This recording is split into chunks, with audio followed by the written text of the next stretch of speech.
Hello, everybody, and welcome back to the Physician's Mind podcast. I'm your host, Curtis Wilkerson. I'm an incoming medical student, and today I had the opportunity to talk with Dr. Chris Fullmer.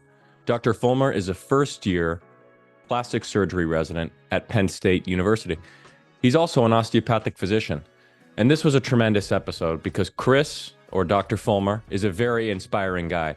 He overcame a very traumatic childhood, and he shared with us his journey towards matching into plastic surgery residency. He depicted the nonlinear pathway to success. He shared some of the challenges that he overcame, and he was very transparent. He struggled with addiction. He was rejected from medical school on his first application. And ultimately, over the years, he had to forge his own path being an osteopathic medical student. But nonetheless, Chris succeeded, and he shared some of his mentality that goes into his success every day. He talked about taking care of the important people in your life. He talked about being one of the first osteopathic physicians to match in plastic surgery in nearly 3 years. He talked about how, while as an osteopathic student, it may be tougher to match into a competitive specialty, it's certainly not impossible if you operate on the mentality that you are going to outwork the competition, that nobody is going to work harder than you. So I hope you enjoyed this episode. It's going to be a two-parter. This is going to be part one. Part two is going to come out next week. So if you gained any valuable information, if you liked what you heard today, please share this podcast with your friends on Apple Podcasts, Spotify, or YouTube. So without further ado, here's Dr. Chris Fullmer. Thanks for tuning in. Awesome, Chris. Awesome. So one thing I like to ask all my guests before we kind of get the ball rolling on the interview is just to tell us a little bit about who you are. You know, where are you from? What was it like growing up? And who were you before you started medical school? Yeah, that is a great question. I guess a little bit of a long story. I'm definitely on the older side. I'll be turning 33 this coming May. So, um, where I'm originally from, so I grew up in Utah.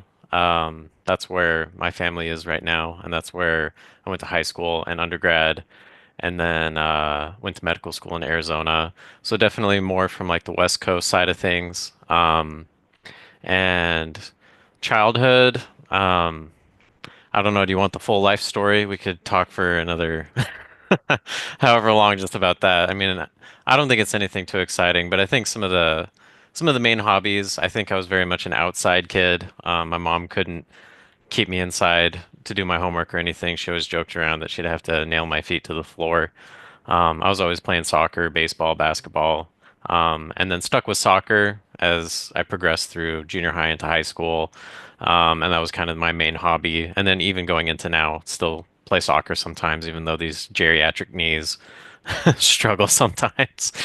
Um, and then even played some like intramural soccer in medical school. So that's always been an outlet for me.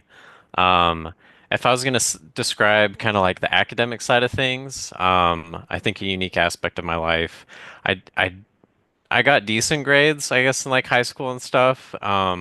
It was more just like self-motivation. I mean, I came from a single parent home. Unfortunately, my parents got divorced, and my dad was in and out of prison for drug-related reasons, and so that kind of shifted my childhood and how I was raised a lot. I was very independent. I had to learn how to do a lot of things on my own. I think my mom was very integral in like instilling important values, but of course, she still had to work and support her family, and so a lot of stuff was just kind of me doing things on my own. I think my family was a great support, but um, I didn't have a whole lot of like guidance or direction. It was mostly just my mom wanted me to make sure I didn't like die. I got decent grades and I didn't burn the house down. Those were kind of like the basic rules, and so that's what I tried to do.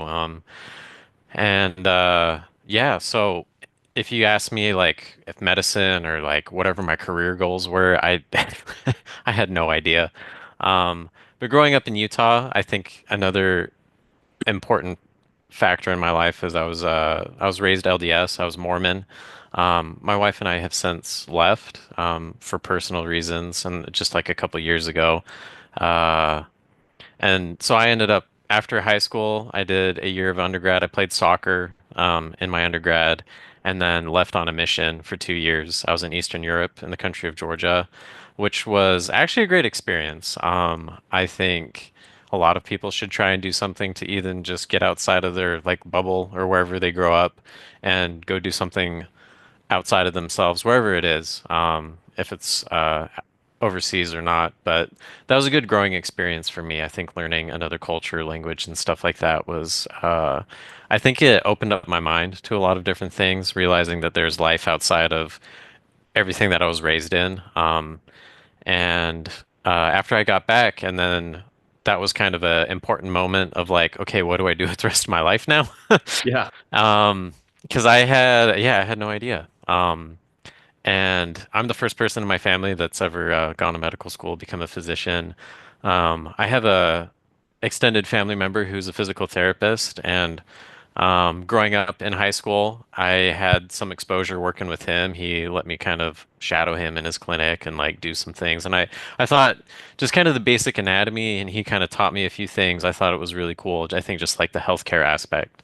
Um, and so that kind of piqued my interest in healthcare. So I figured, hey, why not? Let's do that. And my mom, she even said, she was like, hey, you're good with people. I think you'd be a great physical therapist. And so that was my original plan was I was pre-PT, figured I'd go to PT school. And so I started in a biology degree and started working my way through that. So that's kind of a little bit about introductory who I am as a person. Does that answer your question? Yeah, absolutely. That's a great answer. And I think it's amazing that you were able to basically triumph over such adversity in childhood. I think that's impressive. And I think it's interesting as well how you shared, you went on this mission for 2 years. You said it was in Georgia, the Eastern European country, Yeah, yeah. not the Southern American Georgia. Yeah, no. Of When I say I course. speak Georgian, people are like, "Oh, like in like by Florida, like that?" I'm like, "No, no, no." It's like Russia type, yeah. And soccer in the undergrad, you said, originally interested in PT Yeah, school. yeah. I played soccer all growing up. In my freshman year, I played before our university actually got their NCAA team, like our Division One team. I played on the club team. That was kind of introductory into that. And that was a fun experience. I playing competitive soccer at that level. I miss it. Of course, there's no way I could keep up with that now. I wish I could still play soccer as much as I did back then, but priorities change. But I think it's definitely an important outlet and a hobby that I'll probably maintain for the rest of my life, or as long as my body holds up, I guess. Sure, sure. And how old are you now, Chris? So 32, I'll be 33 this coming May. Gotcha. Okay. So now you mentioned how it was an uncle, you said, or a relative that was a physical therapist? Yeah, yeah, my uncle's a physical therapist. So you mentioned how your uncle was a physical therapist. You sort of gained some clinical exposure with him, and you were like, yeah, this is interesting. I like anatomy. I like kind of working this way, maybe Yeah. PT school. So obviously you changed paths along the way. So I want to ask you a couple questions here.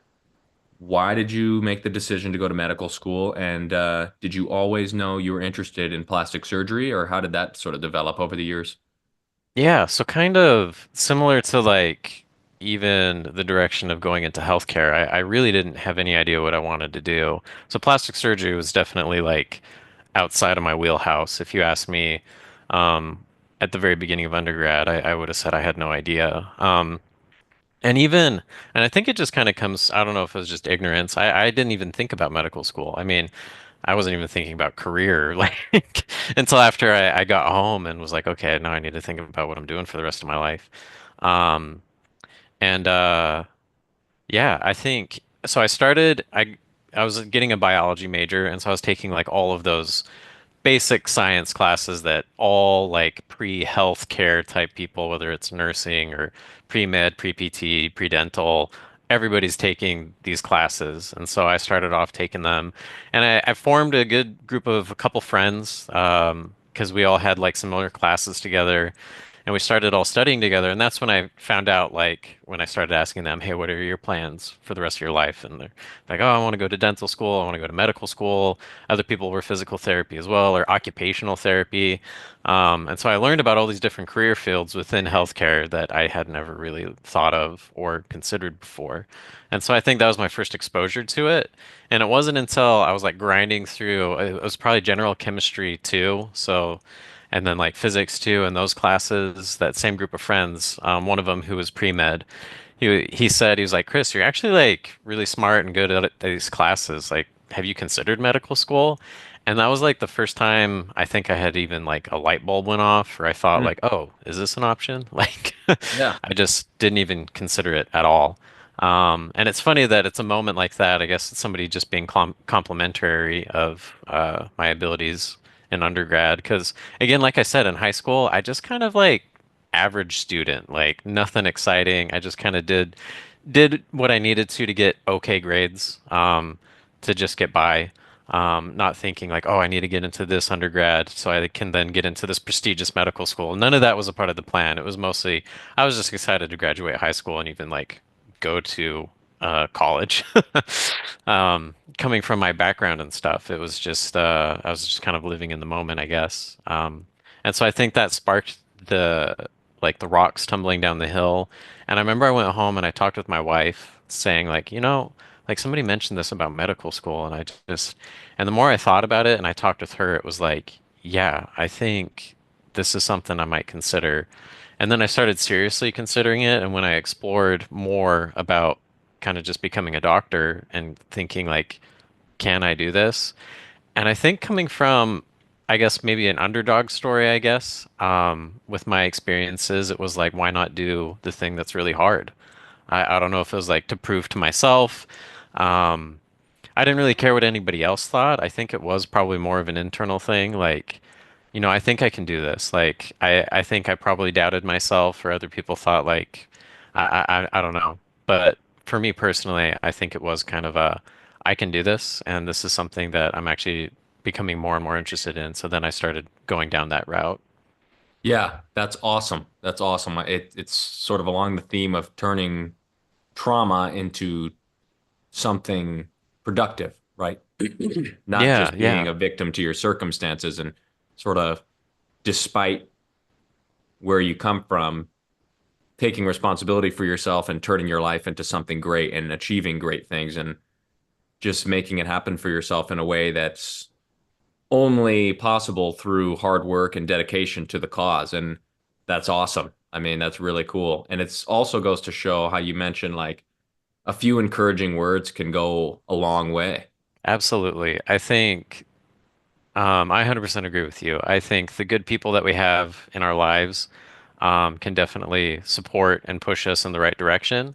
And then I also think what you just mentioned about turning like adversity into something positive, that was like a recurring theme. I mean, we can talk about it later as well, but just my journey getting accepted and then going into medical school was quite a roller coaster of, I think, me working through a lot of my own personal life and then also overcoming the challenges of getting into medical school, which was a bit of a hot mess. So, but Yeah, yeah, I yeah. agree.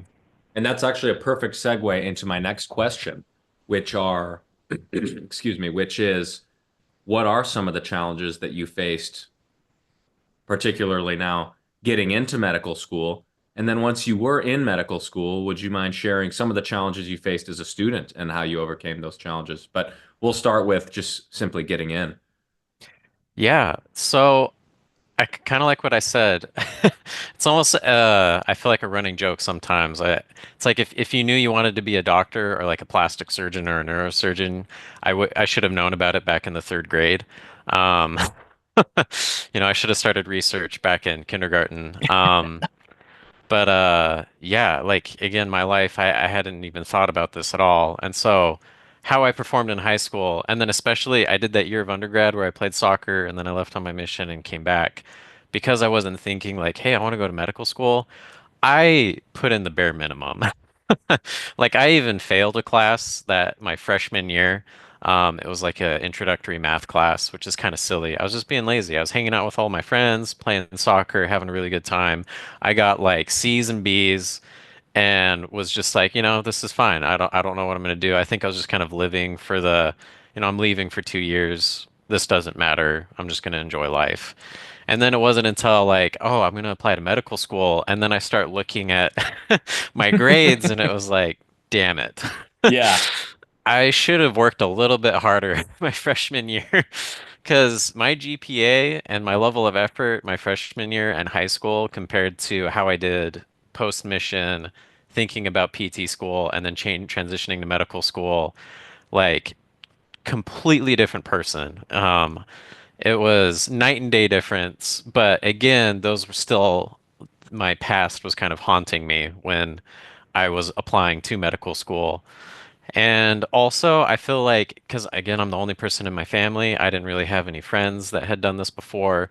The whole process of like applying to medical school, I had no idea what I was doing. Um, and I feel like I learned a lot just from watching like YouTube videos, listening to other people talk about it, some of my friends. I mean, we had like a pre-med group at our undergrad that we got together. They had different events, and it was, I felt like a lot of things I was just learning as I was flying by the seat of my pants. Just like, oh, like I have to get all these clinical hours. Okay, like I guess I'll figure out how to do that now.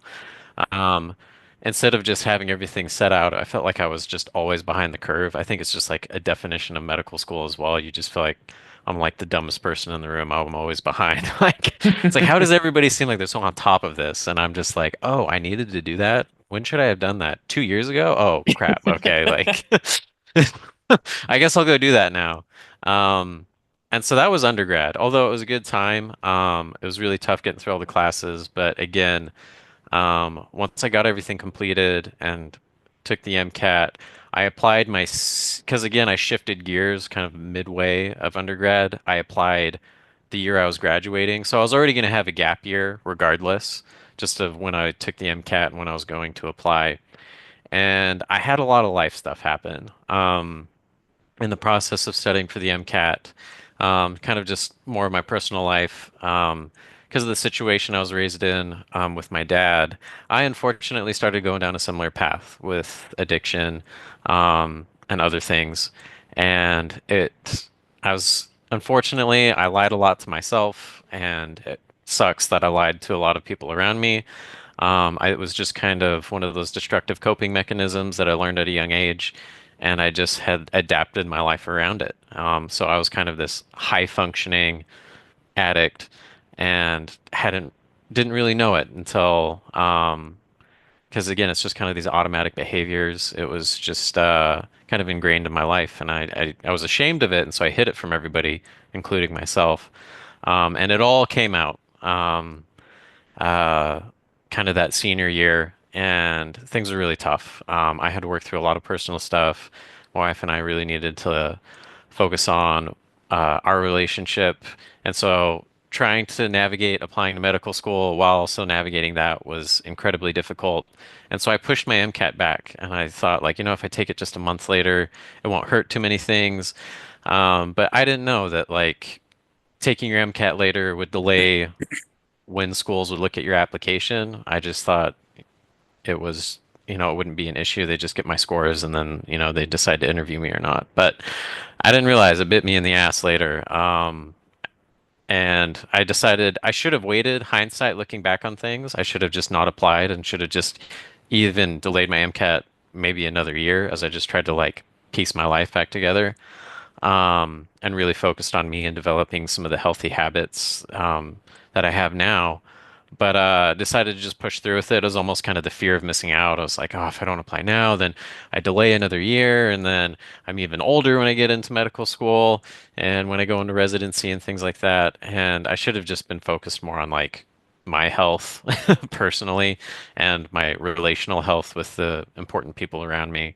But I rushed it, and I didn't get a single interview the first time I applied to medical school just because I took the MCAT later, and so programs they don't look at your application. They'll say, "Hey, we got it, but we're not going to look at it till we get your score." And because I took it later, and then they process it, it takes a whole month to get your score, and by that point, like I mean, they're already sending out interviews, and they already know like what's going on, and that was devastating. That was a huge blow to my self-esteem. I even considered after that. After not getting a single interview and thinking like, oh, is medical school even going to be a thing? I considered maybe even pursuing a degree and job in chemical engineering. My brother's a chemical engineer. I got a minor in chemistry. I really enjoyed my chemistry classes, and so for a second there, I considered I'm not going to do medical school. Maybe I'll do this other career path because obviously this didn't work out. Yeah. But over that next year, really focused on my mental, physical, emotional health, to get my life back in order. And talking with my wife, it was kind of like, let's give it one more try, do it the right way. We'll see what happens. And if it doesn't work out, yeah, let's go this other direction. And applied the second time around, while still trying to like get the clinical hours, volunteering hours, doing all that stuff, and it ended up working out. So I took 2 gap years. I got several interviews and got accepted to a couple medical schools, and so decided to go to Midwestern in Arizona, and that was a cool moment, I think, because even for a second there, I almost just didn't go to medical school. Um, and then, because you asked about challenges in medical school, I think I'm really grateful that I took that extra year to really get my life in order because a Yeah. lot of the healthy habits and just kind of my outlook on life at that point, I think really set me up to have a lot of grit and a lot of, I think, self-compassion and just, uh, I think just being able to get through that adversity, I think really set me up for success in medical school. Because I started in 2020, which was like peak pandemic. Um, everything was online. We are all isolated. I didn't have any friends. It was just like my wife and I, and just me in my office, just like studying all day. That first year of medical school, which was, I don't think I realized how tough it was until coming out of it. I'm like, wow, I think this was like, I'm not doing well from like a social perspective. But I think the first year of medical school, that was a challenge. But again, I had some really good study habits that I started reinforcing towards the end of undergrad, and I feel like I finally like figured out in medical school and got into a good study group, and that helped me succeed a lot. Um, and some of the other challenges I faced, I think it was I wrote a few of them down. I think specifically for surgery, I think it was tough finding mentors. Mm. Um, a lot of orphan programs, so Midwestern, a lot of DO schools don't have like a home hospital. They're not attached to an academic teaching hospital. They kind of rely on either hospitals around or private practice clinics. Um, and finding like a mentor, even in general surgery. Thankfully, we had a chair of surgery that was very helpful that I met with my first and second year of medical school, but actually ended up leaving. And so that was like one less support system that I had. But especially if you wanted to do, if somebody's interested in plastic surgery, trying to find a plastic surgeon, Midwestern didn't have any, and they didn't know any either. So that was everything else was just put on me again to try Yeah. and find that. Research, Midwestern, out of all the schools I interviewed at, actually had a good amount of opportunities as far as just like basic science research. And so that's why another reason why I decided to go there, just in case I wanted to do a competitive specialty, I knew that I would need to have some research. And so that was helpful. But again, there wasn't any like surgical research available. And then especially if you wanted somebody who was interested in plastic surgery research like I was, that just didn't exist. That was another thing I had to find out on my own.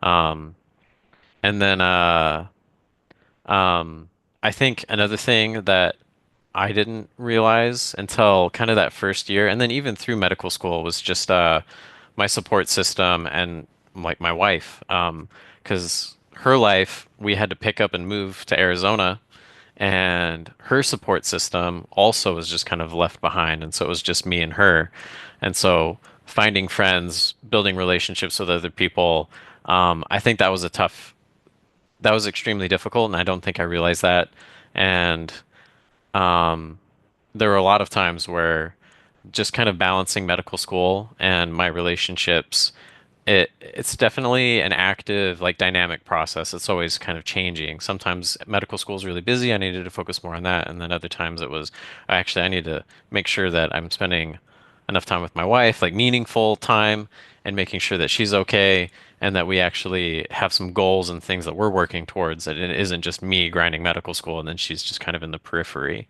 That was another tough thing that I don't think I appreciated until like, when my wife comes and talks to me, she's like, "Hey, I'm not like this sucks. I'm not happy and I'm not having a good time." I'm like, "Oh, well, me too, like medical school stuff." But um making sure that the important people in your life are taken care of, I think is a huge aspect that shouldn't be ignored. And I think it's almost more important than medical school. Um, in some aspects, especially if people have families and have kids, that's gonna make things a bit more complicated, but I think it can be also very fulfilling and enriching and also a great support. Like my wife was always extremely supportive when things were very tough for me, and so I'm very grateful that I had her in those moments. But and then I think just from the academic side of things, adjusting to the rigors of medical school, undergrad was one thing, but medical school was another. Um, Thankfully, I did really well. But there were moments where like classes kind of came out of nowhere and slapped me. I think immunology and pathology for me were kind of those humbling moments where I was like, I'm not doing as well as I wanted to, that perfectionist part of me. And then even, yeah, I got humbled, didn't do so hot on a couple tests. Um, and I had to learn how to ask for help. And thankfully, I think what I did before medical school, when I was kind of putting my life together, was learning how to ask for help and realizing, like, I'm struggling at this. These other people know what they're doing really well. I'm going to go ask them for help. And that actually really changed things around. I went from just doing okay, mediocre in immunology and pathology to then like getting A's just because I went and asked people, hey, what are you doing? How can I incorporate this and can you help me? Um, and that was a great help. So sorry, long-winded answer, but No, no, that's a great answer. I mean, and on that last note, how you talked about being able to ask for help, like having the humility to do that is critical. I've heard that from various people. It's like just being able to ask for help when you don't know how to do something. Just ask for help and you'll get it, and it's that yeah, simple. But I mean, it's incredible how you were able to overcome your struggles with addiction and those unhealthy coping mechanisms and successfully navigate applying to medical school along with your relationship with your wife. I think it's great that you're being transparent with that because oftentimes, you never know what someone may be dealing with behind right. closed doors, and that advice may be helpful for somebody that's struggling with something similar. So I appreciate your transparency in sharing that. Yeah, Takes, absolutely. frankly, it takes a lot of courage. So I appreciate that a lot. And I wrote down a couple things you mentioned, like finding surgery mentors throughout medical school was a Yeah, challenge. It seems like you've had to do a lot. It's taken a lot of initiative, personal initiative, to sort of forge your absolutely. own path. Yeah, and that's something that's valuable because oftentimes it's like if you don't do something for yourself, it's not going to happen. Nobody's going to do it for you. And I think Yeah, I can relate to you in a way with never being naturally gifted intellectually and kind of just like having a few people mention certain things to you and sort of realizing like, oh, I can actually make something great out of this, because I always right. joke Yeah. around like I was an idiot in high school and then college started and it was like, oh wow, like this is cool. Uh, So yeah, that's great. That's great stuff. And I liked how you mentioned taking care of the important people in your life often could be more important than actually well, could be more important than medical school in certain contexts, right? Because if yeah, you're absolutely. not, I mean, because if your most important relationships are failing, it's like, what else could be more important than that? So, Right. Yeah. I mean, and you obviously went to an osteopathic school. Yeah. Now, I don't know the exact statistic, but I believe, honestly, I think like 2 years ago, it was 0% DOs matched into plastic surgery, if I'm not mistaken. Yeah. I think my year, so it was three of us matched, me and two other osteopathic graduates matched into integrated plastic surgery, but we were the first ones, and I think 3 years. The past 3 years it was like zero, zero, and zero every cycle, and I think the one before that it was like one. It typically, if you look at the pattern, it was like every several years it's nobody matches, and then one or two will match, and then nobody matches for a couple cycles, and then one or two. So the fact that three of us matched this cycle is kind of crazy. That's impressive, I think. So I feel very fortunate. But yeah, you're correct. It's um, pretty tough coming from an osteopathic training to match into plastic surgery. Why do you think that is?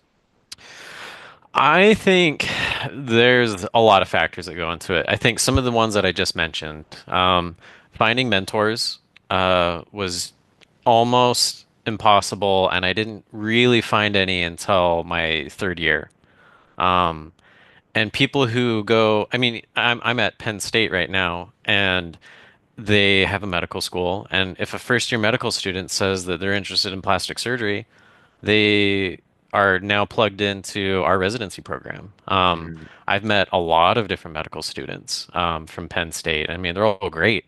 It makes me a little envious because I was like, man, when I was a first year medical student and I was trying to figure out what I wanted to do, I knew I wanted to maybe do something in surgery and I didn't know what. But the fact that I didn't have any opportunities to really like go explore anything, where other academic institutions let their first year, second year students, um, spend a day with whatever surgical service. When I did an audition rotation at Mayo Clinic in Arizona, and their first and second year students are given a day or two per how I don't know if it was a month or like every quarter or something that they if there's a specialty they're interested in, they could spend time with them. And I was like, that was mind blowing to me because I wasn't allowed to do it, but also didn't have the opportunity because again, we weren't connected with any specific hospital. So I think finding those mentors and building those connections and relationships early on in medical school make things really tough. Because I kind of made the joke like, oh, if I knew I wanted to do plastic surgery, should have known about this, back when I was 10. Yeah. Because sometimes it feels like that, you know. I didn't really know I wanted to do plastics until my third year of medical school when I did my general surgery rotation, and I happened to spend a day or two with the plastic surgery department at that hospital, and I was like, "Whoa, okay, like what is all this about? I didn't even know plastic surgeons could do this." Um, and I wasn't given that chance until later on, and it's not impossible, but it was tough. Like once I found out early on in third year, and then I felt even more behind God, yeah, when I and you didn't thought, even know until your third year. yeah, exactly. And a lot of people know by first or second, and they're already, planning all their research and they're presenting at conferences their second year and then doing even more their third year. And then they have all their away rotations, just like boom, boom, boom, set up. And, they got everybody writing them letters, make people making phone calls for them. And I mean, that's kind of how people get matched at where they want to go. And I had to, like what you said, I had to advocate for myself. And I think that's the other tough thing is that I had to figure out what I wanted to do and then how to find out what I needed to get and then figuring out how to get that. When it's like, okay, I need mentors and then finding out how to get them. And then, okay, I need to do some research. How do I find research? Um, those are all tough aspects. Because osteopathic schools, again, I mean, they weren't not supportive of me going into plastic surgery, but also they didn't have any like they didn't have any resources or help. So it was all on me. And kind of like that initiative and trying to navigate this whole pathway was a little bit tough. But once I did find some people that were really able to help me and give me advice, um, things kind of started clicking. And again, it was still an uphill battle trying to get research and stuff at outside institutions coming from a different program. It was extremely complicated and it took a long time. I think that was probably the weakest aspect of my application was research, just because it took forever to find it, and then research takes forever for it to like get pushed through and actually become something. So that was kind of a huge grind that I found very frustrating. And I'm trying to think, did I mention all those things? Yeah, connections, research, and then the plastic surgery mentorship. Yeah, I think those are kind of the main reasons why I feel like osteopathic people are, I mean, it's not really like discriminated against, but I think it sets us up for failure. Like, uh, my application was not going to be as impressive as somebody coming from an allopathic school that had an academic hospital that was working with plastic surgeons from day one of medical school. Um, and it creates that disproportionate disadvantage. And I think that's another reason why osteopathic graduates struggle in the plastic surgery match, because of the lack of direction, guidance, research, mentorship, and then honestly just the connections, really. I think they can make or break somebody's application. Mm. So you think maybe if a guy was interested in plastic surgery and he's going to a DO school, you think if he knew that that's what he's interested, that's what he's going to set himself up for, he'd probably have a better chance getting involved in that if he knew early on, so he had an opportunity to make those connections and do what he needed to Yeah. do. Absolutely. And that's tough because I feel like I didn't really even understand what plastic surgery was until like later into my third year when I actually did like a dedicated plastic surgery rotation and I learned about all the various reconstructive procedures that they do. Um, and spent time with them and talked with these plastic surgeons about like their story, where they came from, where they trained, and why they decided to do what they do, and their experiences. And then you learn about this whole world of plastic surgery. I didn't learn about any of that until later on in my third year, going into my fourth year. Um, and so if somebody can do that earlier on, I think it sets them up just, I think, with the knowledge base of, okay, this is something I actually want to do. And so now I can try and figure out how I can start talking to people, especially if they are at an osteopathic school and they don't have kind of that mentorship um, model built in. Yeah, I mean, it's a lot about who you know. So Yeah, absolutely. I agree. when you kind of did that rotation and you found out, okay, this is awesome, this is what I want to do. I mean, what did you like between then and when you were accepted? What were you doing to play catch up? Like, what were you doing to secure your success? It was a lot of phone calls and a lot of emails. A lot of Yes. different things kind of, sorry, what was that? Yes, emails. Oh man, it's so funny. Yeah, just a lot of emails, a lot of reaching out to different people. And I'd say like um for I'm trying to figure out how to word this. Being mindful and supportive and friendly towards everybody, I think is an important aspect, or I think an important piece of character to have, because Mm, you never know where the connections are going to come from. And I think you shouldn't treat your friendships like they're going to be the networking connections, but I think genuinely, if you're just building relationships with people, if you're a good person, they're naturally going to be inclined to help you. And a few of the few friends I made first year of medical school, because again, everything was locked down. Um, one of them, still a good friend of mine, her dad is a plastic surgeon. And I remember, I remember it's funny, she mentioned, because I told her, I was like, I think I'm interested in this, maybe plastics, I don't know. And then she told me, she was like, oh, well, my dad's a plastic surgeon. So if you want to talk to him or whatever. And like again, I still didn't know, but it was just kind of a thing, that she had mentioned. And so once I kind of knew, like, hey, this is the direction I want to go, I talked to her again, and she was like, actually, my dad's pretty well known. And I thought she was kind of bragging, and I'm like, okay, like, but then I looked into it and I was like, no, Dr. Mast, he's at the University of Florida, great guy, unbelievable. I wouldn't have matched into plastic surgery if it wasn't for his help. But very well connected, established plastic surgeon. So she was just being honest. And yeah, she got me in contact with him. No better connection than having the daughter of a plastic surgeon be like, "Hey, why don't you talk to my dad?" And he was great support. And so that was kind of one of the mentors I developed in that process early on in third year. And then at that same hospital, I met one of the plastic surgeons there and talked with her, and again, I had to like go out of my way to like email her, pull her aside, be like, "Hey, I'm actually really interested in this. Can you help me?" And so she ended up becoming a mentor as well. Um, and so that was kind of how I got more involved in the plastic surgery world. And and then when you came to asking them for help, she actually, so that was early on in my third year when I was doing my general surgery core rotation.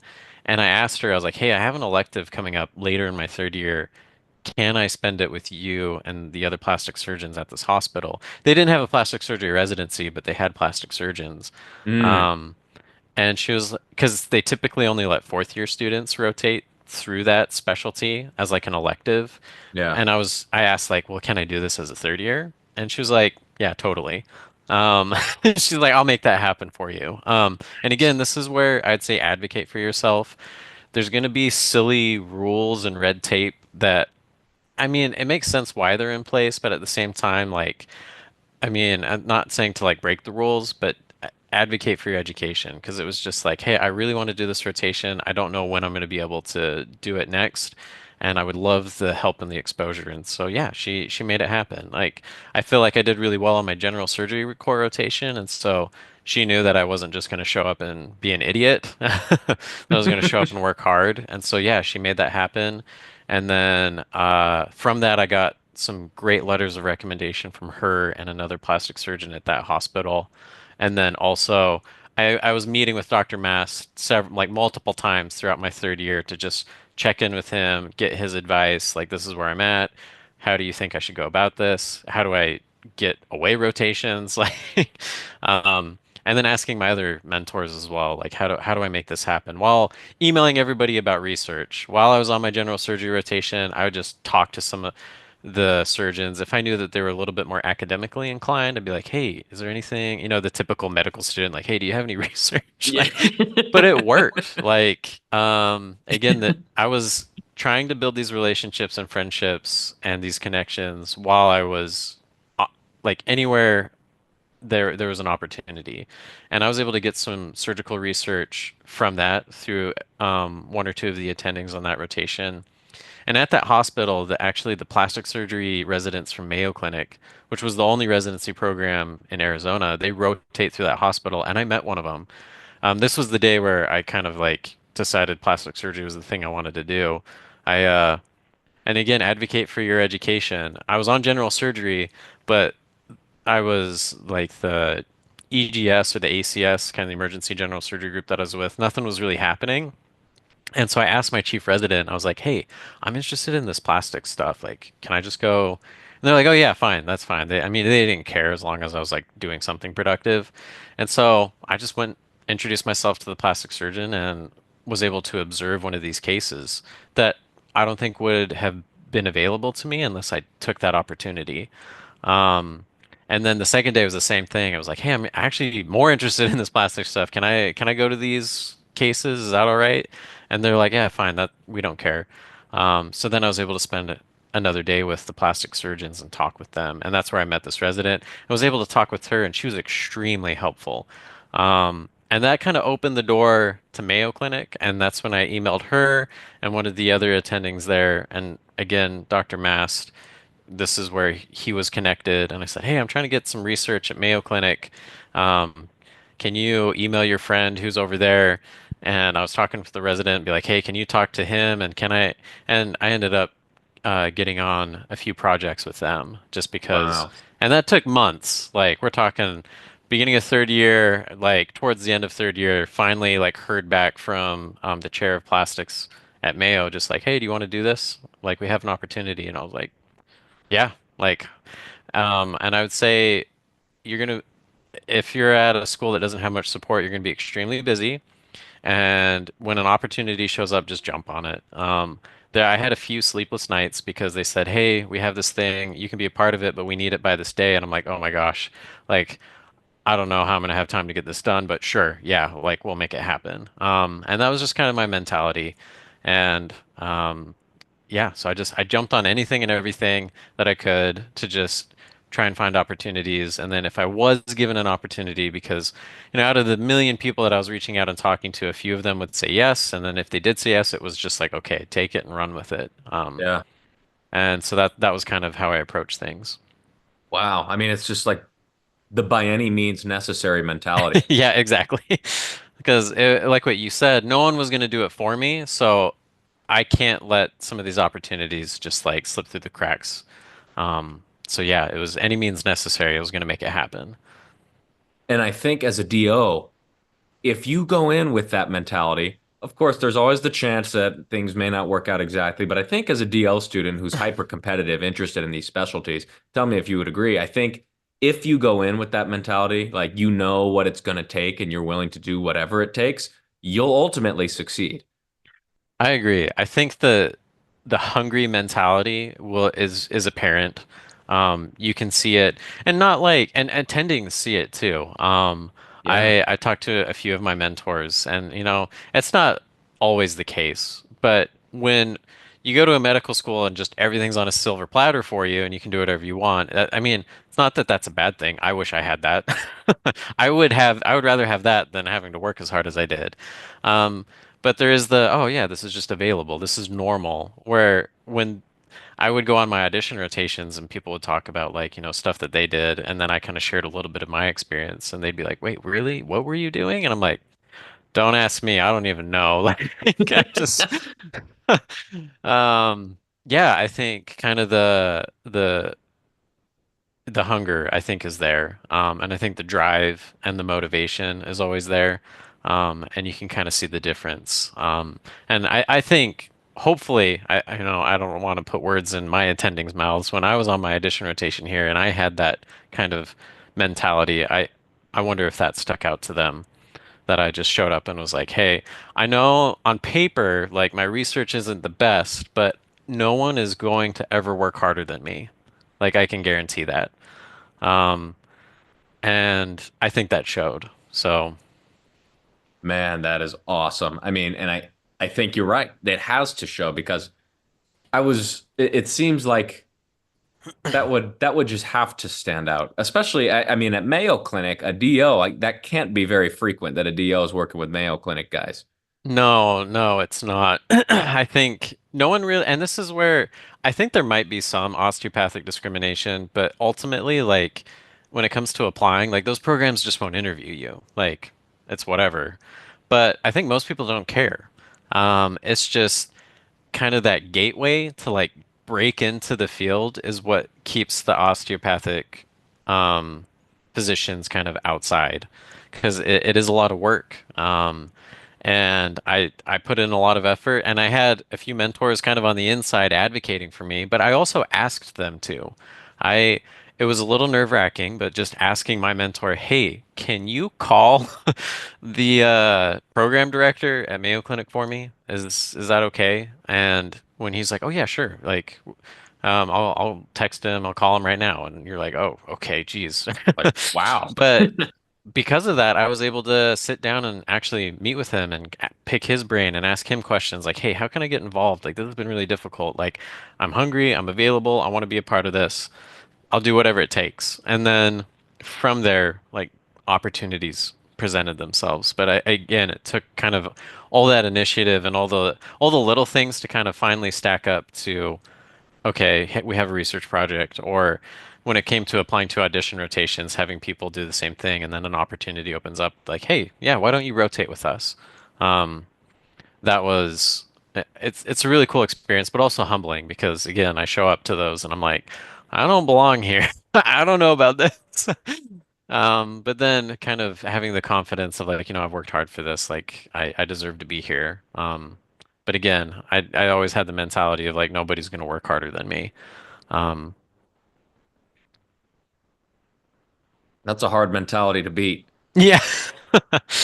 It wears on you. I mean, there were definitely times I was tired and lazy just because it was like I'm like this is tough. But again, I think it was just kind of the daily like, if I really want this, I'm gonna put in the effort. Some days are better than others, but it's gonna be like try my best.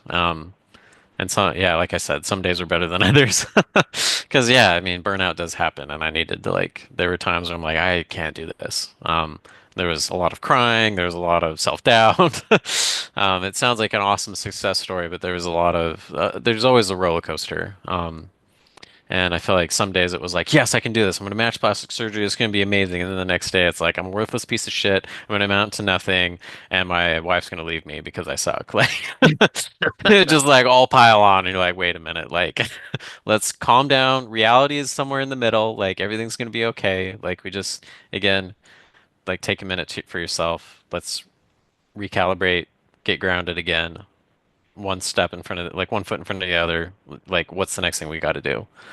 Right. Yeah, success is never linear. There's always ups and downs. Oh, 100%. Yeah. Nothing ever works out the way that you planned it to either. And that's always so stressful. Like in my head, it was all going to work out like this. And then it ended up being like completely backwards. Like even just getting into medical school is just this weird, like not getting any interviews, maybe doing something else, finally get in. And then it's like, oh, let's try plastic surgery. And then like, I have no help. And then, okay, I have some mentors. And then like, it all just, yeah, somehow it comes together, right?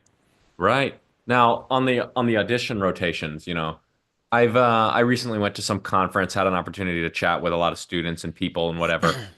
But what I kind of gathered from that, there was one guy in particular, he kind of mentioned something that piqued my interest. He said basically, as a DO, as long as you check all your boxes, right? You don't have any red flags, you don't fail a board exam, you don't whatever, something weird that'll make you stand out negatively. You don't have any felonies or Yeah, no, yeah, no felonies, nothing crazy.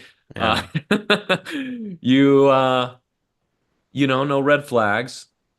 It really boils down to like your audition rotations. Like, are you a hard worker? Are you a cool guy? Do you get along with people? So on and so forth. And it's like, if you can just not get by, not bare minimum, of course, but it's like if you can meet the criteria, you have an opportunity to really showcase yourself during your auditions, and that's like where things really count. Would you agree?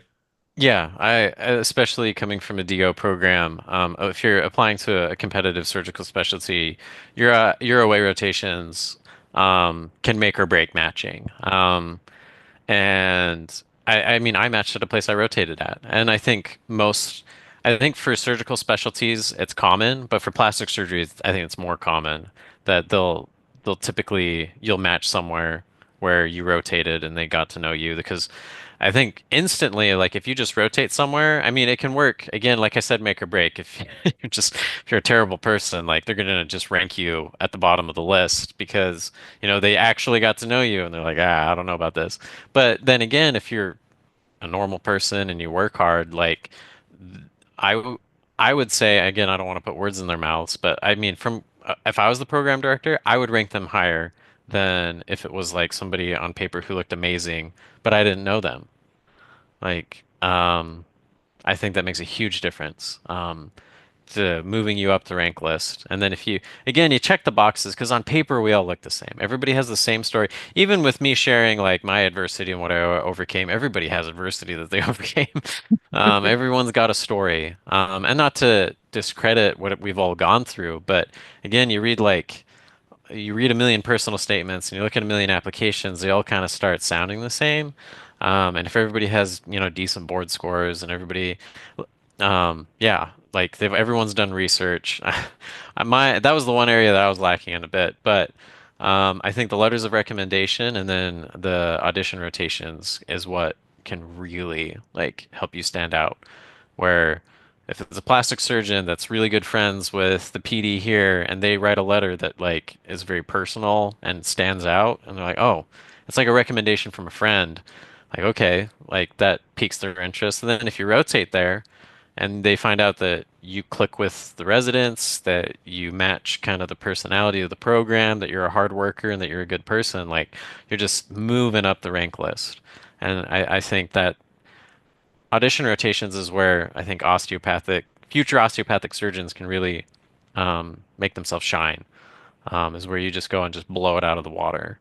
Um, and I think that's what I tried to do. I showed up to all my audition rotations like I'm gonna work really hard and I'm gonna be myself, but we're gonna make the most out of this opportunity because I'm very grateful to be here. Because I thought my audition rotations weren't gonna work out. It was kind of similar to medical school. That was a rough minute there when I was applying for audition rotations. But But of course, it ended up working out. I mean, that's yeah. that's awesome because it's like it just. Did you ever have a backup plan, or were you just like full steam ahead? So that's a great question. I think it's different for everybody. For me, I dual applied. I applied general surgery and plastic surgery, and I took my general surgery application very seriously. I considered it kind of part of the plan, and it wasn't like a backup plan, because in my head it was like this more than likely, statistically speaking, I'll match general surgery if I match. Hmm. Plastic surgery is going to be like the reach, but general surgery might be the spot where I land. And I wasn't thrilled about that idea because there were a lot of aspects of general surgery I hated, which was like a lot of bowel stuff, like which is like all of general surgery. But I was like, if this is I enjoy surgery and I feel like I can make the most out of it. If plastics ends up being the goal that I want to do, or maybe there's another field of outside of general surgery that I could spring off into if I wanted to. So yeah, I took that application very seriously. But I think when I was deciding everything, like, hey, do I take a research year? Because I did get a research opportunity, to maybe take a year, excuse me, as like a research fellow before I applied. I could have done that. But when I was looking at things, um, one of my mentors, the way that she, I think, described it is actually really great. Because she asked me, she was like, what's the worst case scenario? Like, what's the worst thing that could happen to you? Is it going to be not matching and having to soap? Is it going to be having to take a research year and then apply and maybe you match or don't match? Is it going to be you don't match and then you take a research year or two and then apply again? Or is it not matching plastics, matching general surgery? Or is it doing something else completely? And it's different for everybody. There's no right answer. And so I had to look at it for me personally.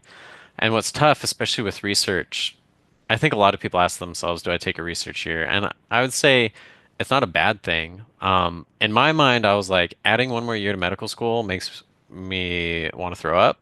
Yeah. And would it boost my chances of matching? Yes. Does it guarantee them? No. I knew some people that took research years, had great CVs, and didn't match, which is extremely unfortunate. I think it can be very devastating that you dedicate even more time and you kind of set everything else up perfect just to not match, and that's tough. It happens. And when I understood that, I was like, man, okay, this is really difficult. And then a lot of research positions are unpaid, and you can't control where they're at either. Luckily, mine was still in Arizona, so it would have worked out okay. But I would have gone a whole year without like I would have had to take out other loans to like pay for things. Um, People sometimes have to move like to a different state just depending on where this research position is and if they have kids and a family and if it's paid or unpaid. In my mind, I was like, okay, I can't do that to my wife. I don't want to do that personally. Okay, so what's going to be the worst thing for me? And the worst thing for me would be like moving somewhere to do all this stuff just to not match. And so in my head, I was like, it's best for me to match into something. And I Yeah. would rather have it be general surgery or I soap into a prelim spot and then do general surgery or apply plastics again and we'll see how it goes. Like that's kind of how I broke things down. And so that's why I dual applied. But for other people, like they weigh the odds and they kind of think what's worst case scenario for me and maybe it's just apply plastics and if you don't get it you can soap, get a prelim spot, apply again, see how it goes.